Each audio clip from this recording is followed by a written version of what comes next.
David Remnick is the editor-in-chief of The New Yorker and the former Moscow bureau chief for The Washington Post. Michael McFaul is the former U.S. ambassador to Russia, and they both join me. Now, I can't think of two better people to help us understand what just happened on Friday. Let me start with you, David. I mean, I want to start by just getting your reaction to what you saw on Friday. You've covered how many meetings in the United States, in Moscow, and other places around the world? What were you thinking when you were watching that? I've never seen anything like this. It's absolutely unprecedented, and carried out, if this goes in the direction that it seems to be going, this meeting will be remembered as a moral and a strategic disaster initiated by the President of the United States and his Vice President. And it had all the uplift and spectacle of a mugging. This didn't happen by accident. Mm-hmm. Vice presidents and presidents don't pull off something like this spontaneously. They waited to the last question. It was apropos of almost nothing. The vice president got immediately in the face of Zelensky and demanded why didn't he thank him enough? And Zelensky had thanked the United States over and over again, including in this meeting, in private and in public. It was under totally false pretenses. It was a performance of of a vile kind. And what are the consequences? The consequences are the possibility that the United States, after 80 years, is going, in a sense, to switch sides to the autocracy, to the dictator, Vladimir Putin, and leave behind Europe to its own devices, not just Ukraine, but Europe itself.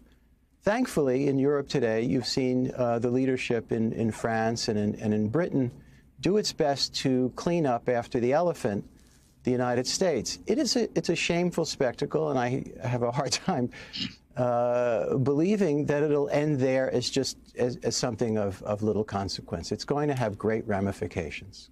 And I want to get into the substance of this, which I think is so important to discuss. Ambassador McFaul, though, I think we've heard the speculation David just mentioned that it was a setup. It felt like a bit of a setup. What do you think, and to what end? What do you think they're trying to achieve here? Well, they were trying to achieve messaging to their base. Vice President Vance is running for president, just as he did at the Munich Security Conference 10 days ago or so. I was there. That speech was a campaign speech for his base and insulted the entire continent of Europe. And this was designed for that. And this incredibly insulting, why don't you thank us?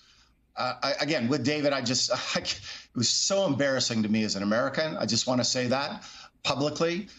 This is not the way our leaders have ever behaved.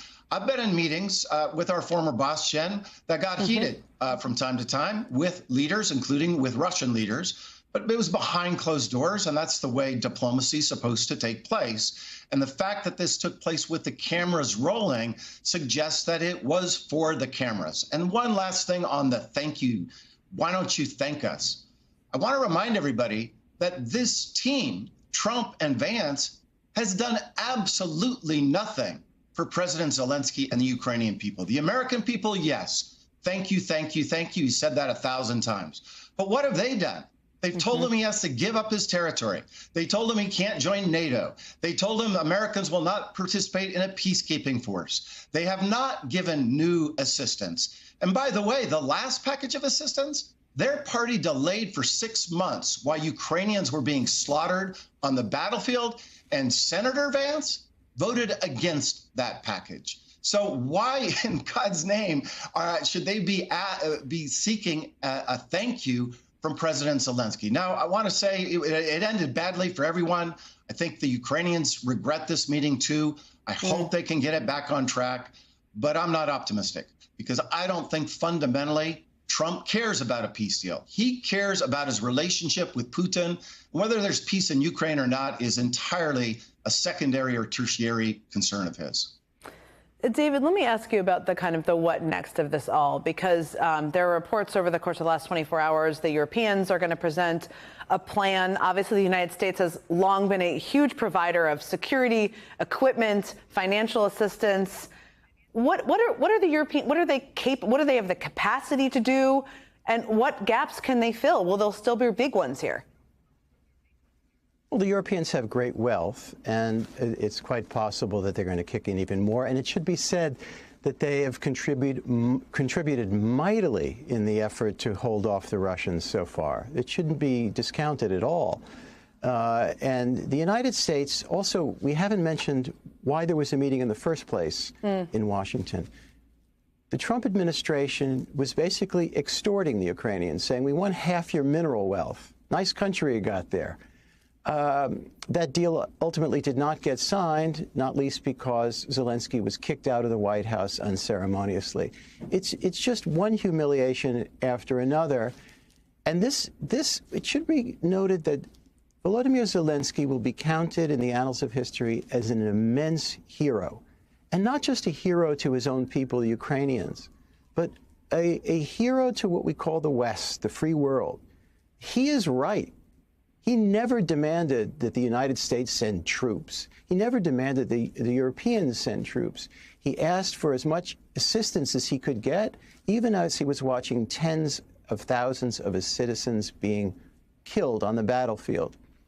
And the other dynamic here is the opponent, Vladimir Putin, has seen at hundreds of thousands, we don't know the exact casualty rate, but certainly several 100,000 have been killed and wounded combined. We don't know, again, we don't know the exact numbers. But the damage to his people is immense. And here's the punchline. He does not care. He is willing to put as much meat into the meat grinder as it takes to subdue and conquer Ukraine, because he sees that as his historical duty.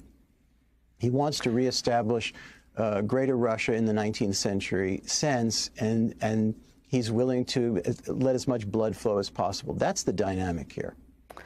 Ambassador McFaul, we kind of saw, I mean, Dmitry Peskov, you're very familiar with him. We're all very familiar with him, the three of us, but he came out and said today that the Trump administration's foreign policy largely coincides with our vision. That, to me, was a pretty chilling statement to hear from him, a longtime spokesperson for Vladimir Putin. How did you read those comments? How should people read them? I'm so glad you put that up and acknowledge that. Yes, I used to deal with Mr. Peskov. He used to talk about you, Jen, back in the day. Very familiar. Hello there, Dmitry, if you're watching. Yes. He chooses his words very, very carefully. They all do. Ushakov, Lavrov, they chose his words carefully. And note what he said. He didn't say, oh, I'm glad that U.S.-Russian relations are on to a new footing based on win-win outcomes, right? The kind of normal diplomatic thing you might hear even from like the Chinese leaders. No, what he said is Trump is adopting our side, our worldview. In other words, he's talking about capitulation. We're coming over to their side. And I think this is really important for the American people to focus on. So let's just even leave aside what's good for Ukraine or not. And let's talk about what's good for America. What happened on Friday was not good for the United States of America. It isolates us. It's not America great, it's America alone. And this play to try to be friends with Vladimir Putin will end in disaster, because Putin has no love for our country. He hates our country. He wants to destroy our country. He wants to destroy the free world that David was talking about. And he sees Trump as a useful instrument for that. He's not going to abandon Xi Jinping, this crazy idea that some are floating. He's going to come to our camp. That is entirely hogwash. And I think the American people need to understand just how dangerous this is for us, not just for Ukraine, but for America's long-term national security interests. David Remnick and Ambassador Michael McFaul. Little dark conversation, but important for people to hear. Thank you so much for joining me this morning.